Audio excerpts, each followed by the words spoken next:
entamé nos 3 jours de jeûne le jeudi à minuit. Et nous avons décrété ces 3 jours en lui donnant un thème, la restauration. La restauration. Pendant ces 3 jours, le Seigneur est en train de nous parler. À nous parler et nous fait comprendre que c'est la restauration. Je suis très content de vous voir ce matin. Parce que je sais que le Seigneur a préparé quelque chose de spécial pour toi. Comme je dis pendant ces 3 jours, que il sait qu'il y a quelque chose dans ta vie qui doit restaurer.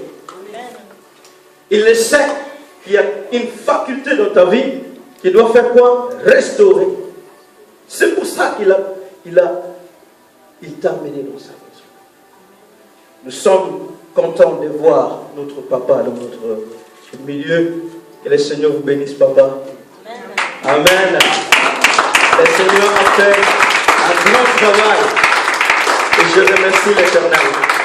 Je remercie l'Éternel car il est fidèle. Il est fidèle à ses promesses.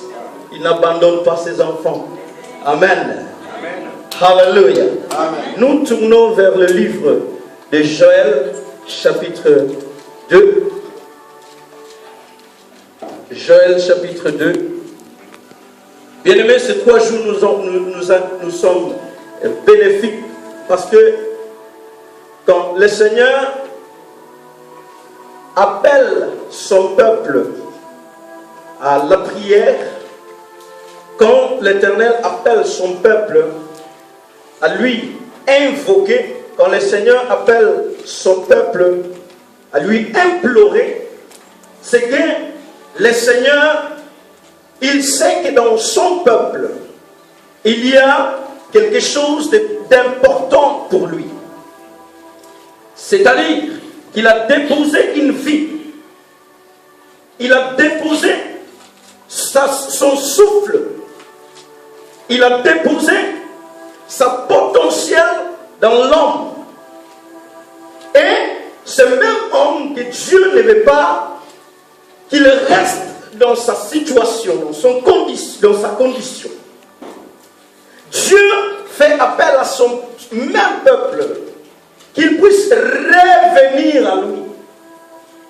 Et lorsqu'il fait cet appel, il sait que ce peuple doit revenir. Amen. Alors le livre de Joël chapitre 1, nous allons lire chapitre 2 à partir de verset 12. Nous allons lire le verset 12 et le verset 13. Ensuite nous allons sauter jusqu'au verset 25 et 26. Et la parole de Dieu dit dans le livre de Joël chapitre 2 verset 12, si tu es là, dis Amen. Amen. Maintenant encore dit l'Éternel, revenez à moi de tout votre cœur avec des jeûnes, avec des pleurs et des lamentations. Déchirez vos cœurs et non vos vêtements, et revenez à l'Éternel votre Dieu, car il est compatissant et miséricordieux, lent à la colère et riche en bonté. Il se répand des mots qu'il envoie. La parole de Dieu dit dans le livre de Joël chapitre 2 verset 25 que nous sautons, je vous remplacerai les années qu'ont dévoré la sauterelle, les légers, les asiles et les gazam, ma grande armée que j'avais envoyée contre vous.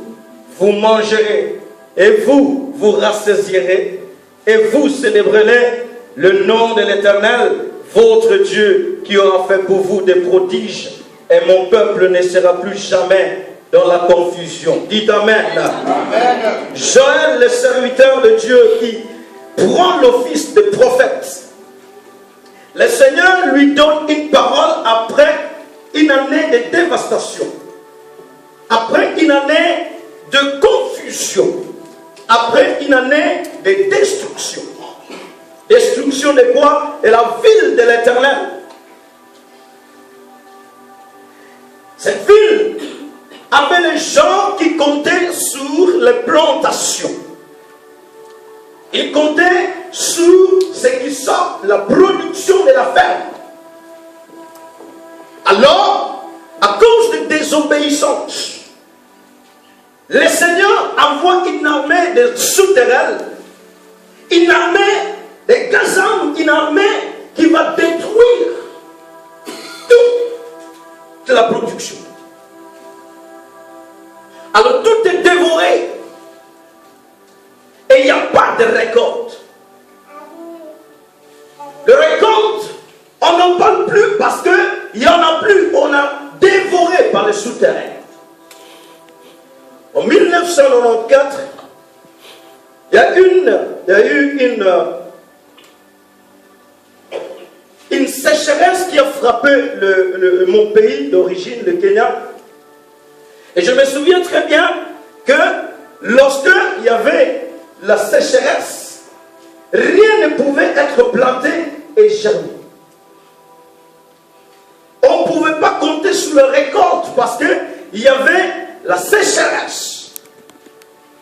Ça, ils avaient conscience qu'il n'y en aura plus de production. Mais lorsque vous plantez quelque chose, vous attendez de récolter. Alors, ces gens de l'époque de Joël avaient planté les grains.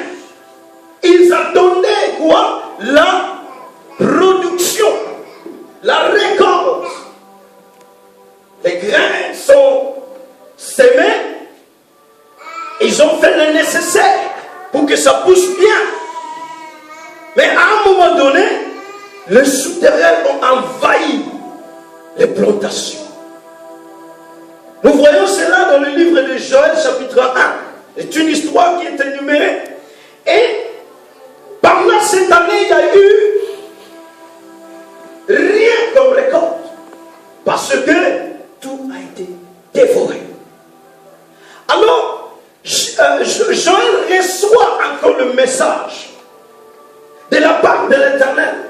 Et il dit, dans le verset 25, je vous remplacerai les années qu'ont dévoré la souterraine, les Légettes, les Assyl et les Gazam, ma grande armée, j'avais envoyé.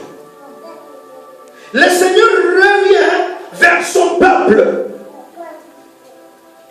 Il revient vers son peuple, maintenant pas avec un message de rétribution, pas avec un message dans le mauvais sens, mais un message d'une bonne nouvelle. Il leur dit, je vous remplacerai les années qu'ont dévoré les souterrains. C'est-à-dire, le récolte que vous n'avez pas eu, la production que vous n'avez pas eue, moi, je vous remplacerai ces années. Tout ce que vous avez perdu, je vous rendrai. Alors c'est maintenant que je vois l'Éternel dans son acte de vouloir faire quoi? Restaurer ces années perdues pour ce peuple. Les années qu'ils avaient perdues parce que l'armée de souterrains avait tout dévoré leurs plantations. Le Seigneur leur dit, écoutez, moi je remplacerai ces années. Mais là plus haut, écoutez d'abord ce que le Seigneur dit. Verset 12. Maintenant, encore, dit l'Éternel, revenez à moi. Revenez à moi. Nous parlons de la restauration. Et le vendredi, le Saint-Esprit nous a parlé et il nous a montré. Il nous a montré ce que c'est la restauration pour l'enfant de Dieu. C'est-à-dire, c'est de ramener, c'est de réparer, c'est de ramener la chose ou la personne à son état initial. Restaurer, ça veut dire ramener la personne à son état de départ. Hier, nous avons donné le même exemple que l'évangéliste Marc avait donné le vendredi avec une voiture neuve. Lorsque vous achetez une voiture neuve, cette voiture n'a pas besoin d'être restaurée. Parce qu'il sort de l'usine. Il n'a pas besoin de restauration. Elle est neuve. Amen. Amen. Et lorsqu'on parle de restaurer une voiture, c'est une voiture, par exemple, ancienne, qui a déjà perdu sa couleur, il a déjà perdu son mode de fonctionnement, il a déjà perdu quelques lignes de son fonctionnement. C'est quand quelque chose n'est pas dans son état qu'il a besoin d'être restauré. Alors une voiture neuve n'a pas besoin d'être restaurée, mais une voiture ancienne a besoin d'être restaurée. Pourquoi? Pour trouver sa valeur de départ, pour trouver son allure de départ. Amen. Amen. C'est pour dire quoi? C'est seulement quelque chose qui a perdu sa valeur qui a besoin d'être restauré. Amen. C'est un enfant de Dieu qui a perdu quelque chose qui a besoin d'être restauré. Ma vie peut sembler parfaite à mes yeux, mais aux yeux de Dieu, il y a quelque chose qui a besoin d'être restauré. Ta vie peut sembler complète, mais aux yeux de Dieu, il y a quelque chose qui a besoin d'être restauré. La restauration, ramener à son état de départ. Ce peuple avait fait une alliance avec l'Éternel. Alliance adamique que Dieu fait avec Adam lorsqu'il lui crée. Il lui donne une image parfaite. C'est-à-dire, image de Dieu. Lorsqu'il dit, Dieu créa l'homme à son image et à sa ressemblance. Mais à cause de la désobéissance, ça fait que l'homme a perdu quoi? Son image de départ. L'homme a perdu son autorité de départ. L'homme a perdu son allure de départ. L'homme a perdu son statut de départ. Et Joël, après des années et des années et des siècles après la création, l'Éternel, dans ses miséricordes, il vient vers ce peuple, il dit, révélez à moi. Ça veut dire qu'il y a des conditions. Pour être restauré, il y a des conditions. Un enfant de Dieu, pour qu'il soit restauré, tu as des conditions. Mais d'abord, pourquoi restaurer? Comme je dis tantôt, quelque chose qui a perdu sa valeur et qui est conscient, ou quelqu'un qui a perdu quelque chose et qu'il est conscient qu'il l'a perdu, il fait quoi? Il ne reste pas dans sa position. Il va chercher à ramener cette chose qu'il a perdue. Donc, quelque chose qui a perdu sa valeur, ou quelqu'un qui a perdu sa valeur a besoin de la restauration. Pourquoi restaurer? Parce qu'on a perdu quelque chose. Un enfant de Dieu doit marcher dans la foi et par la foi. Et lorsque je perds une file de foi, cette foi doit être ramenée. Un enfant de Dieu doit marcher dans la sainteté. Amen. Et lorsque je perds cette file de sainteté, il doit être ramené. Un enfant de Dieu doit vivre en craignant l'Éternel. Et lorsque cette crainte, je perds le fil, je dois le ramener. C'est pour cela qu'on a besoin de la restauration. Pour moi, ça peut être la foi. Pour toi, peut-être que c'est quelque chose que toi seul connais. Mais l'Éternel est là pour te le restaurer. Lorsqu'il appelle son peuple au jeûne, à la prière, c'est parce qu'il a prévu quelque chose. Quelque chose. Et ce matin, c'est une restauration. Pendant ces 3 jours, nous avons décrété, nous avons dit au Seigneur, Seigneur, nous avons besoin de ta restauration. Et aujourd'hui, je suis certain, je suis persuadé qu'il y a quelqu'un dans la maison de l'Éternel qui va sortir de ce lieu restauré. Amen. Pourquoi restaurer? Nous avons vu le vendredi le livre de Néhémie chapitre 4 verset 1. Quand Sanballat et Tobia avaient entendu que Néhémie était en train de bâtir le muraille, ils ont commencé à se moquer de Néhémie et le peuple qui travaillait. Le muraille donc qui était détruite.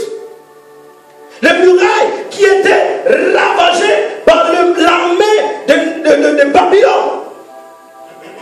Ce peuple a eu l'audace, le courage de critiquer les enfants de Dieu qui étaient en train de restaurer ce que l'Éternel les a demandé de restaurer.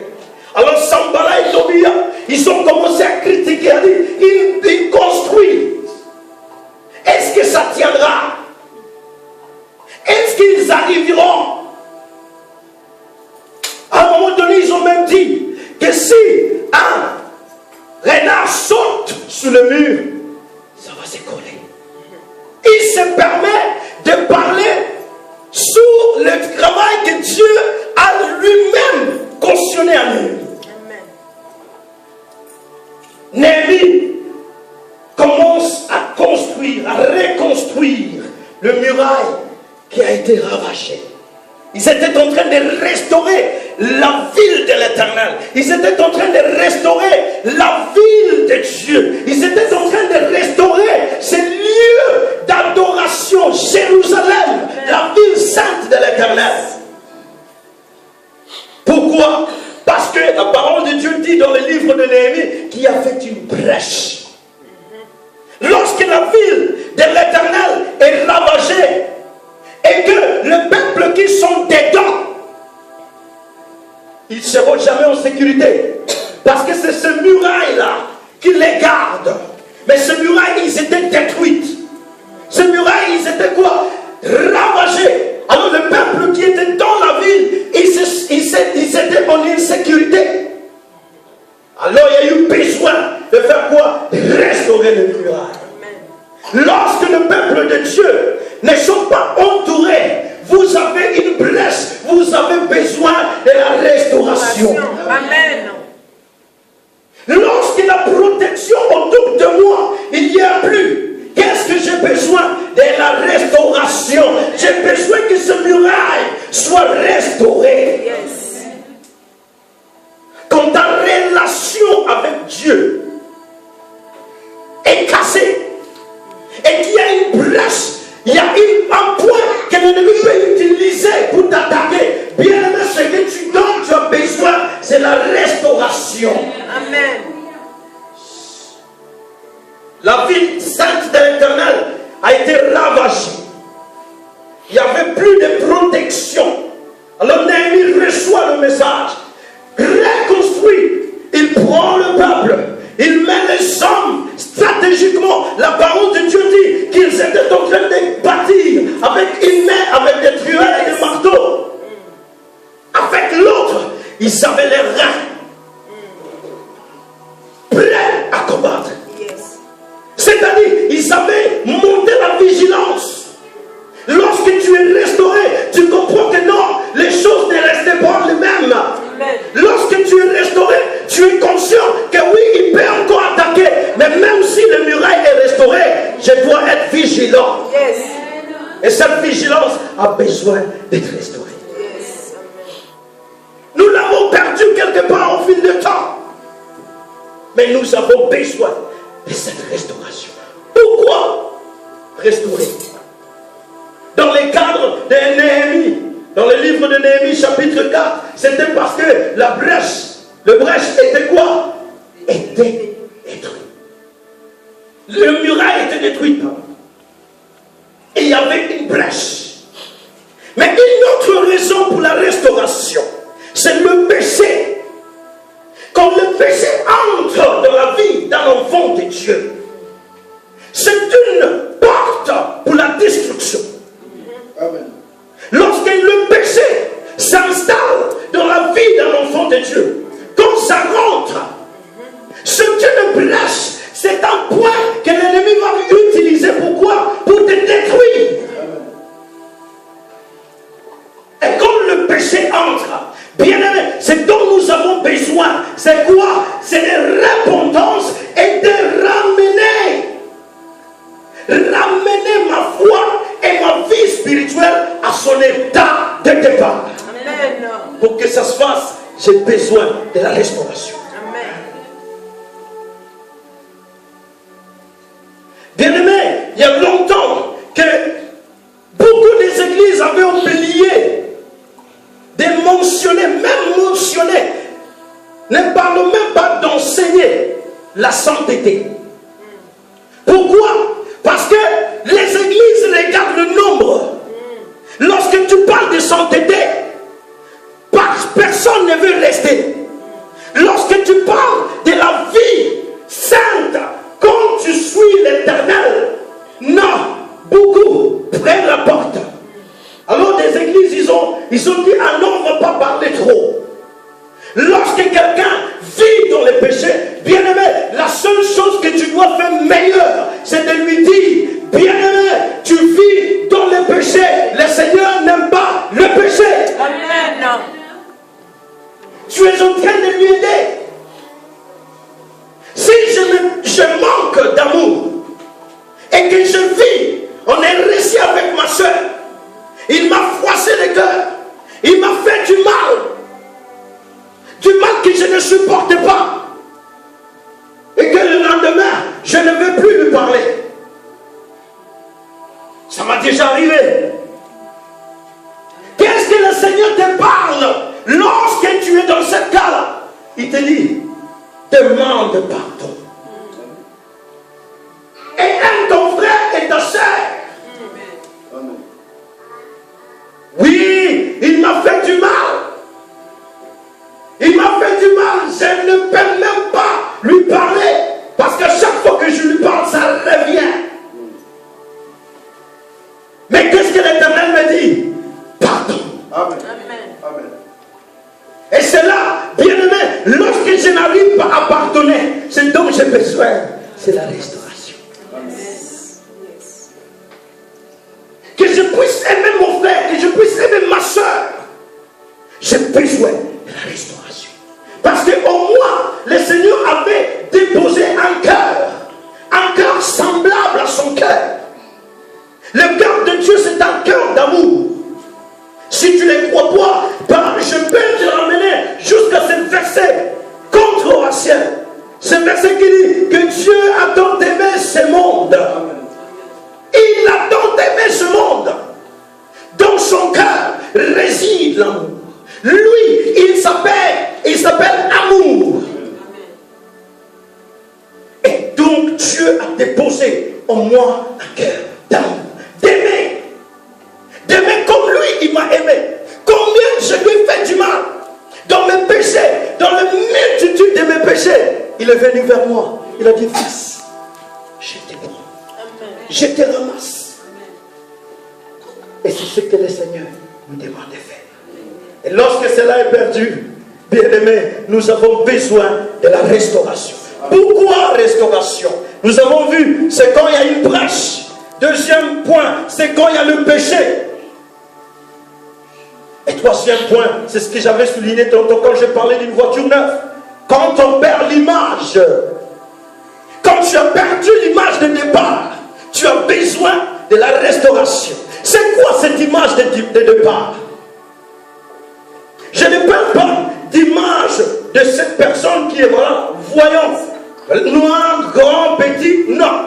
Ce n'est pas cette image dont je parle. C'est l'image que Dieu avait déposée en moi. Il dit, il a créé l'homme à son image et à sa ressemblance. Lorsque je perds l'image que Dieu m'avait donnée, j'ai besoin de la restauration. Tu as besoin de la restauration. Lorsque tu perds l'image de départ, merci. Lorsque tu perds l'image de départ, tu as besoin de la restauration. Yes. La restauration. Alors, très rapidement, nous allons voir aussi quels sont les obstacles à la restauration. Parce que sachez bien, bien-aimés, lorsque le Seigneur t'appelle à la restauration, lorsque le Seigneur te rétablit, lorsque le Seigneur veut te ramener à ton point de départ, lorsque le Seigneur veut rétablir ton image de départ, ne pense pas que tout est fait. Pourquoi? Je m'explique. Lorsque l'ennemi entend que Dieu est en train de faire quelque chose pour te restaurer, il va chercher tous les moyens de t'empêcher d'arriver à cette restauration. Alors il met des obstacles. Et nous allons voir dans le livre d'Éphésiens, chapitre 4, verset 14, qu'est-ce que la parole de Dieu nous dit?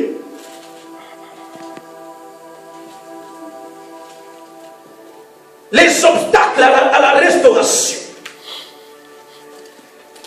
Il dit, afin que nous ne soyons plus des enfants flottants et emportés à tout vent de doctrine par la tromperie des hommes, par les ruses, dans les moyens de séduction, mais, verset 15, mais que professant la vérité dans la charité, nous ne croisions à tous égards en celui qui est le chef, Christ. Les obstacles à la restauration. Quelles sont les choses qui vont t'empêcher à atteindre la restauration de l'Éternel? C'est la distraction. La distraction par les moyens nous entourant. Des choses qui nous entourent. Combien de fois nous laissons distraire par le fait que autour de nous, il y a des choses qui font les choses comme ça. Les choses que nous, bibliquement, si le Seigneur nous dit non de ne pas faire, on cherche de quoi? Des excuses de le faire. À tout le monde autour de moi fait comme ça, alors je dois le faire. La distraction. Que nous ne soyons pas emportés par des séductions autour de nous. Il fait référence aux choses et de personnes nous entourant. Ça peut être un empêchement, ça peut être un obstacle à ta restauration. Il y a des obstacles lorsque le Seigneur veut te restaurer. Afin que nous ne soyons plus des enfants flottants et emportés par tout vent des doctrines. Pour que tu puisses être capable de discerner que cette doctrine, elle est inspirée par l'Esprit de Dieu, tu dois être mature. Tu dois être dans ta position pour être capable de discerner et de dire que ça ne vient pas de l'Esprit. Tu dois être capable de te mettre à place. Ne pas bouger. Et quand tu flottes, quand tu vas de gauche à droite parce que tu as entendu ça à gauche, et quand tu as entendu quelque chose à droite, tu vas à droite. Bien aimé, tu n'es pas statique, ça veut dire tu n'es pas fondé dans ta foi. Et à ce moment-là, c'est un obstacle à ta restauration. Amen. Les obstacles à la restauration, la distraction. Nous restons très souvent distraits par le mode de vie entourant nous. Distraire par le fait que veut dire ça. Distrait par le fait que nous ne consacrons pas le temps à comprendre les vraies doctrines. Distrait parce que nous ne prenons pas le temps d'étudier et de comprendre ce que la parole de Dieu dit par rapport à une situation. Distraction. Deuxième chose, contentement. C'est une chose personnelle qui vient de toi en toi. Et quand tu te dis, ah non, j'aime ma position. Amen. Je ne vois pas le besoin d'être restauré. Tu te regardes, tu te dis, ah non, ma foi, elle va bien. Ma vie en Christ va tout doucement, tout bien. Contentement. C'est un obstacle à la restauration. Lorsque le Seigneur vient vers toi avec un message, il te dit un message précis, mais toi tu te dis, ah non, ça c'est pas pour moi. Bien-aimé, tu es content de ton statut. Tu es content de ta position. Tu es content de qui tu es à ce moment-là. Mais bien-aimé, cela est un obstacle à la restauration. Il faut qu'on arrive à s'humilier et à dire, Seigneur, maintenant, ce n'est plus moi, mais je veux que ce soit toi qui vis en moi. Yes. Et lorsque tu te laisses conduire par l'Esprit, qu'est-ce qui se passe? Le Seigneur te restaure. Yes. Contentement. Contentement. Lorsque quelqu'un ne comprend pas qu'il marche dans un terrain glissant, il va continuer à marcher. Mais à la fin de la route, il va quand même glisser et tomber. Amen. Amen. Mais lorsque quelqu'un comprend que je marche dans un terrain glissant et qu'il se dit, ah non, je fais demi-tour, qu'est-ce qui se passe? Cette personne ne glissera pas, il ne tombera pas. Amen. Mais si tu es content, tu te contentes de ta position, je vais te dire, bien-aimé, que tu n'es pas encore arrivé à comprendre que notre Seigneur, notre Dieu, est un Dieu de développement. Amen. Alléluia. Quelqu'un peut me dire Amen. Amen. Notre Dieu est un Dieu de développement, c'est-à-dire, tu es né de nouveau en 2017. Le Seigneur, dans son cœur, il voudrait que le mois suivant, tu sois capable de ramener une âme au Seigneur. Mais si toi tu te dis, ah non, je suis encore bébé spirituel et j'attends 2019, bien-aimé, tu te contentes de ta situation. Mais ce n'est pas ça la volonté de Dieu. Dieu est un Dieu de développement. Et quand tu te contentes de ta positionnement, ça veut dire que tu ne laisses pas la place pour la restauration. Obstacle à la restauration. Ma restauration dépendra de ma capacité d'accepter cette restauration. Et si je dois accepter cette restauration, alors je dois comprendre que je ne suis pas encore complet. Alléluia. Amen. Je dois comprendre que je n'ai pas encore arrivé. Je dois comprendre que je suis en train de faire quoi? De courir. Que je suis en train de courir et je cherche après le courant. Les obstacles à la restauration. Les contentements. Troisième chose, les ennemis. Je reviens à cette histoire de Tobija et Sanballat dans le livre de Néhémie. On va lire ça tout, très vite, bien aimé. Si quelqu'un a trouvé le livre de Néhémie, chapitre 4. Néhémie, chapitre 4, versets 1 à 3.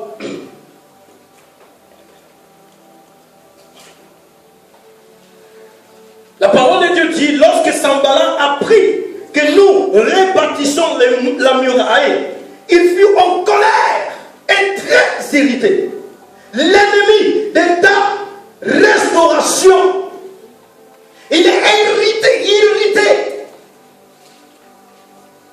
Il est irrité, il est en colère. dévorer. Et lorsqu'il apprend que Dieu veut te restaurer, il se met en colère. L'ennemi est un obstacle à la restauration. Il dit, lorsqu'ils ont appris que nous bâtissons le muraille, il fut en colère et très irrité. Il se moqua des Juifs. Il dit devant ses frères et devant les soldats de Samarie, à quoi travaillent ces Juifs impuissants? À quoi travaillent ces Juifs impuissants? Les laissera-t-on faire? Sacrifieront-ils? Va-t-il achever? Va-t-il achever? Écoutez ce qu'ils disent. Va-t-il achever? Ça veut dire, est-ce que tu y arriveras? Redonneront-ils vie à des pierres ensevelies sous des morceaux de poussière et consumées par le feu? Et se permet de critiquer.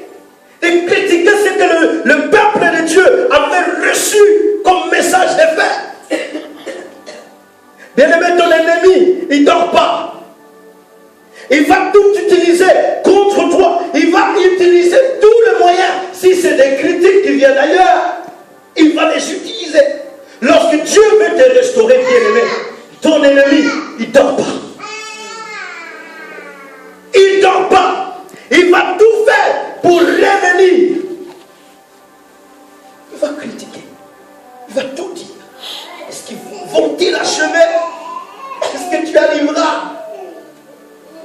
Lorsque l'Éternel te donne une mission, une vision, vous savez, la vision que l'Éternel donne est toujours une grande vision.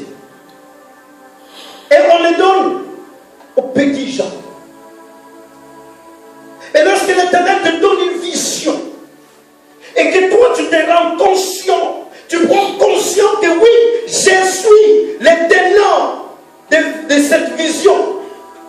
Même si on vient te dire quoi, tu l'as reçu la vision. Bien-aimé, rien ne peut t'empêcher d'avancer. Si tu ne te laisses pas intimider, si tu ne te laisses pas décourager, si tu ne te laisses pas faire avec les choses qui viennent entre temps. Alors ton ennemi, il ne dort pas. Lorsque Dieu veut te restaurer, lui, il veut te faire savoir, te faire entendre sa voix pour dire, ah, combien d'années que tu es resté avec cette maladie? Tu penses que ce petit message-là de restauration qui va te faire guérir, il suffit. Combien des années tu es resté dans ton état et tu penses que c'est ce petit moment-là que Dieu va faire quelque chose? Oui, je suis là pour te dire que si le Seigneur a décidé, il va le faire. Yes, Amen. Peu importe ce que ton ennemi veut. Il a dit à Sanballat et Tobija, ils ont dit, vont-ils achever? Mais nous savons ce qui s'est passé. Les murailles, ils étaient battus. Les murailles, ils étaient construits. Parce que c'était conduit par l'Éternel. Le Seigneur voulait restaurer, il a restauré sa vie. Tes ennemis sont des obstacles à la restauration. Et il y a aussi un ennemi qui est un obstacle à ta restauration. L'ennemi, le diable, il rôde comme un lion. Il cherche qui dévorer. Le Seigneur veut sauver ta vie, ton âme. Mais à chaque fois que tu veux donner ton cœur au Seigneur, il est là. Il suffit de dire non, c'est pas le moment. C'est pas le moment. C'est pas le moment. Le Seigneur veut te guérir de cette maladie. Mais lorsque l'Esprit de Dieu te pousse à dire c'est toi, c'est toi. Ah, toi tu dis non, ça fait longtemps que j'attends, mais c'est pas le moment. C'est pas le moment. Bien-aimé, quand le Seigneur veut te restaurer, tout peut se passer. Mais si tu es conscient et que tu prends cette conscience-là, le Seigneur va te guérir. Amen. Amen. Merci. Quatrième obstacle à la restauration. Osée chapitre 4. Osée chapitre 4. Verset 6. Alléluia. Quelqu'un dit Amen. Amen. Osée chapitre 4, verset 6. L'ignorance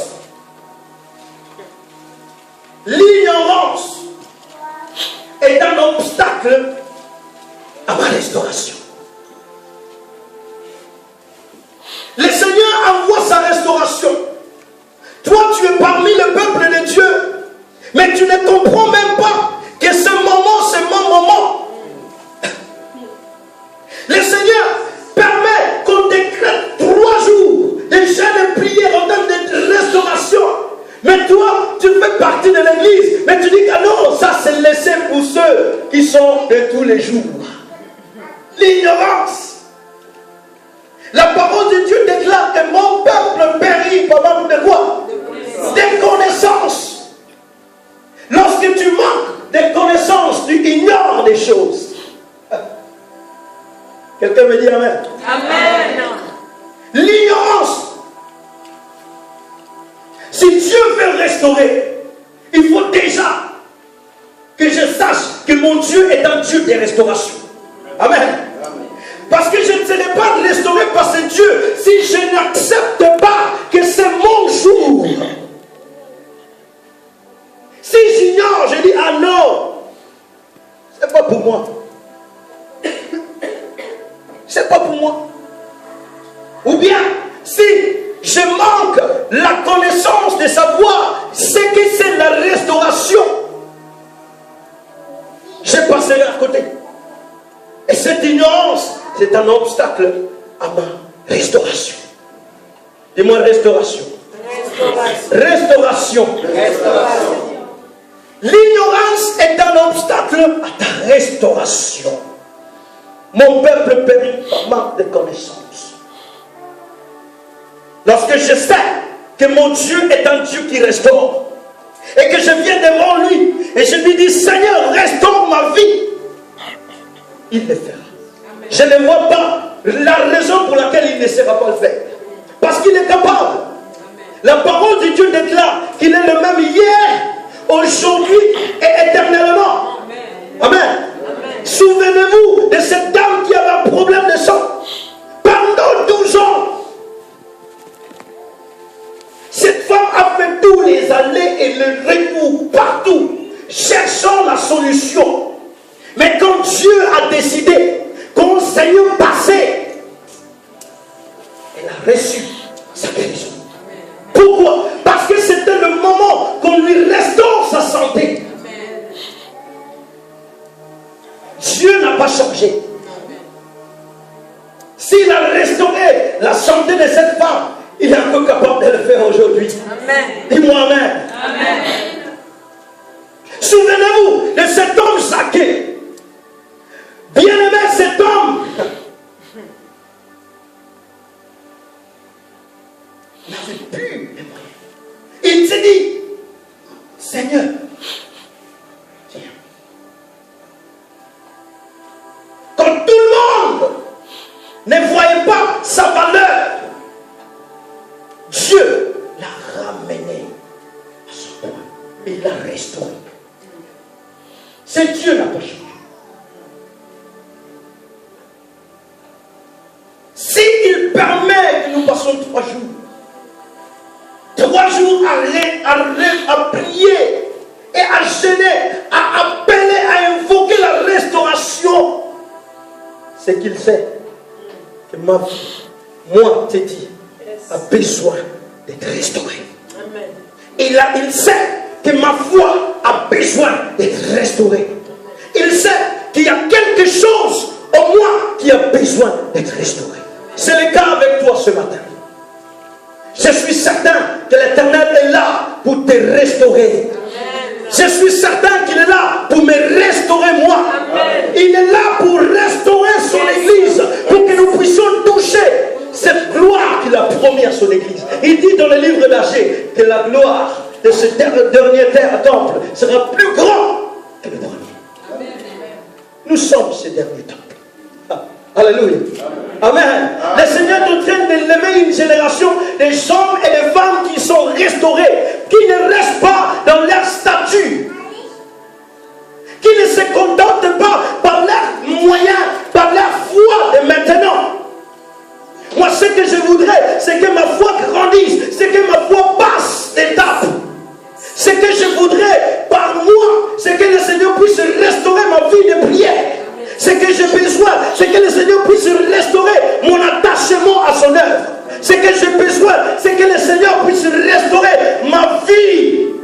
spirituelle.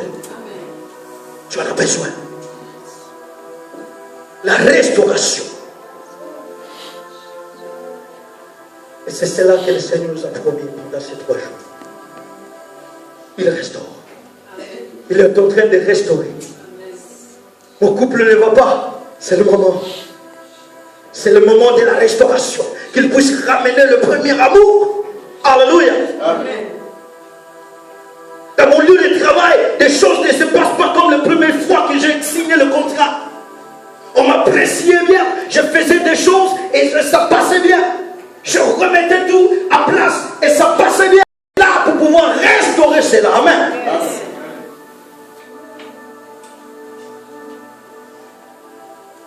La valeur que j'avais perdue.